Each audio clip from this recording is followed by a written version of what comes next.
এখন শুধু তার ঢেউ দেখেছো। এর আসল গভীরতা লুকিয়ে আছে নিচে, যেখানে আলো পৌঁছায় না। আমরা যদি এই ইন্টারনেট জগৎকে তিনটা ভাগে ভাগ করি, প্রথম ভাগে দাঁড়াবে সারফেস ওয়েব, দ্বিতীয় ভাগে ডিপ ওয়েব, তৃতীয় ভাগে ডার্ক ওয়েব।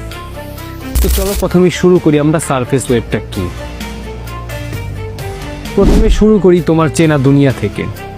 এখানেই তুমি প্রতিদিন সময় কাটাও, গুগলে কিছু খোঁজো, ইউটিউবে ভিডিও দেখো, ফেসবুকে মেসেজ পাঠাও।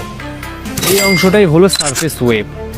সারফেস ওয়েবগুলো হলো সেই ওয়েবসাইটগুলো যা গুগল বিংয়ের মতো সার্চ ইঞ্জিনে পাওয়া যায়। তুমি সহজেই ব্রাউজার খুলে নাম টাইপ করে ঢুকে পড়তে পারো। এটা সম্পূর্ণ ওপেন, পাবলিক এবং মোটামুটি সবার জন্য নিরাপদ।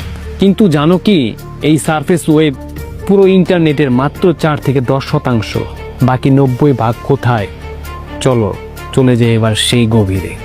Part 2, deep web. এটা সেই অংশ যেটা গুগলে সার্চ দিলেও খুঁজে পাওয়া যাবে না, কেননা এই ওয়েবসাইটগুলো প্রাইভেট। এগুলোতে ঢুকতে হলে পাসওয়ার্ড লাগে, অথরাইজেশন লাগে।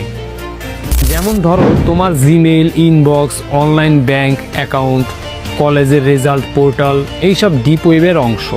এগুলো নিরাপদে রাখা হয় যাতে তোমাকে ছাড়া আর অন্য কেউ দেখতে না পারে।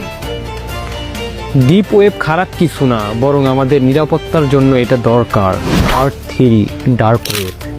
কিন্তু ডিপ ওয়েব এর ভেতরেই আছে আরেকটা দুনিয়া, একটা অন্ধকার, গোপন আর রহস্যময় এলাকা, যাকে বলে ডার্ক ওয়েব। ডার্ক ওয়েবে ঢুকতে হলে দরকার tor ব্রাউজার। এখানে ওয়েবসাইটগুলোর ঠিকানা হয় .onion দিয়ে, আর সব কিছুই এনক্রিপ্টেড। মানে কে ঢুকছে, কে দেখছে, সবই গোপন। এই গোপনীয়তা অনেক ভালো কাজেও লাগে, যেমন সাংবাদিকরা যদি কোনো স্বৈরাচারী দেশে রিপোর্ট পাঠাতে চায়, তখন তারা ডার্ক ওয়েব ব্যবহার করে নিরাপদে তথ্য আদান প্রদান করতে পারে। কিন্তু এই গোপনীয়তার সুযোগ নিয়েই শুরু হয় অপরাধ।